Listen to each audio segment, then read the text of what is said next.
Hi, my dear friends. My name is Dr. Brodski. I'm a GP. I practice NHS medicine and I also practice holistic or anthroposophic medicine. And today let's talk about the menopause. Now, for centuries, women have been trying to equal men. And when it comes to the change of life, it's really uncomfortable sitting in an office surrounded by a bunch of men and handling this hot flush that comes over, and it's really difficult to disguise. And it's also really hard to handle the mood swings that come with menopause. And I believe that this is one of the reasons why menopause has become so medicalized, when actually it is a natural process and it doesn't have to be treated medically. So let's talk about what happens from a spiritual point of view when we go through the menopause. As we know in anthroposophy, every human being has a physical body, energy body. We have our soul, this is where our feelings and emotions are, and we have our I or our spirit. So in menopause, a portion of our soul that was previously engaged in physical processes is actually released and it becomes available for our soul work.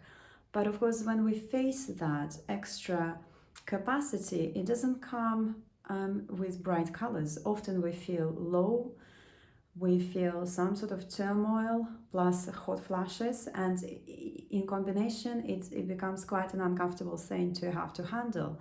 So let us look at what we can do to go through this process in a healthy way without having to take medication. Not that there is any problem with medication. This video is really for those women who want to find more natural ways. So from a spiritual perspective, when this soul force becomes available to us, it is a really good time to take stock of our life, to check in with what our values are and how congruent we are with our values in our everyday life.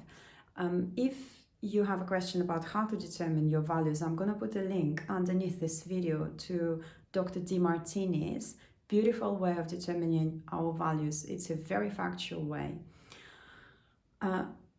Once we've done that, it's also really good to look at our life, maybe with a counselor, maybe with a therapist, and make sure that all those difficult events that have happened to us are within context and we can actually see how they have served us. In another way, we make peace with our own biographies so far, because that will help us to see the way forward. And this also is a great time to make time for ourselves, to sit there with ourselves, with our feelings, and see where we want to go. What is it that's, if anything, is missing? Is there a hobby we always wanted to take up but never had time? Is there something we've always wanted to study?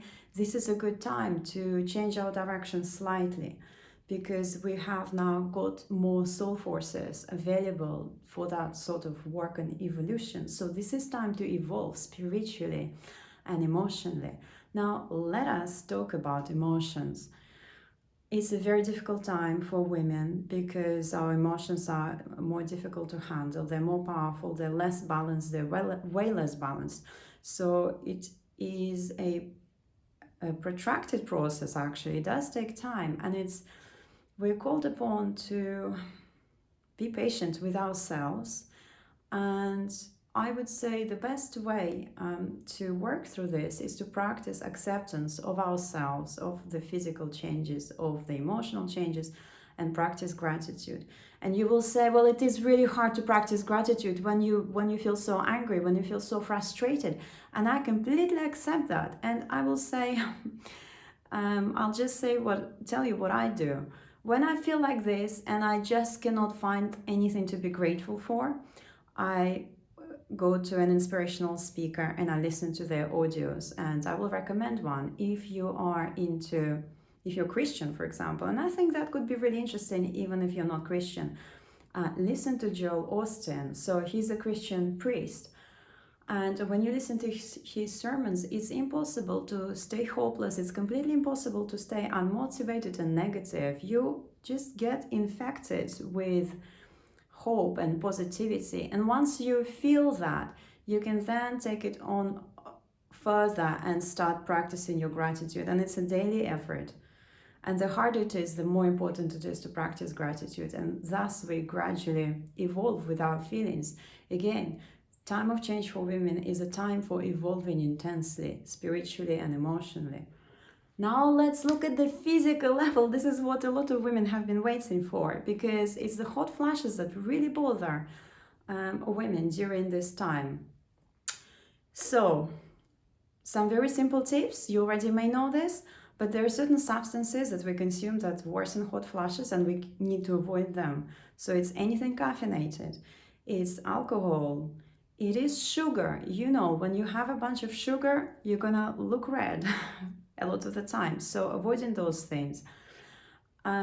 Also salt. You know how when we consume a lot of salt, that increases our blood pressure, and sometimes people who have high blood pressure, they also have a certain complexion. So cutting down on salt is helpful. The other thing is losing weight if you've got some extra, because when we have all that insulation, it's even harder to keep the temperature level. And of course, aerobic exercise is really underestimated. This is cardiovascular exercise because it really helps us balance those hormones out. And of course, we feel better in our bodies anyway. The other thing that in mainstream medicine we do not talk about is keeping our liver very clean. Liver is the organ that detoxifies the whole body. It breaks down the toxins, it breaks down hormones that are no longer needed. So if we keep our liver clean, there is a chance we may not even have the hot flashes as such. I know a number of women who've had a very clean lifestyle and they have gone through the change with no hot flashes. Now, there's lots of information out there about keeping our liver clean, and I'll just give you the basics. So we want to avoid toxins. We haven't talked about smoking, so we don't want smoking if we can help it. We don't want alcohol. We don't want fried food, deep fried food. We don't want food that is processed. We want to go as natural as we can, organic food, homemade, clean. And of course, you can also detoxify your liver using things like yarrow tea and drinking plenty of water. So this is a short video and I hope it has been helpful. The bottom line message is that it is a huge spiritual process for us women. It unlocks potential within us and we just need to take charge of those soul forces and evolve. I love you loads, and email me if you have any questions.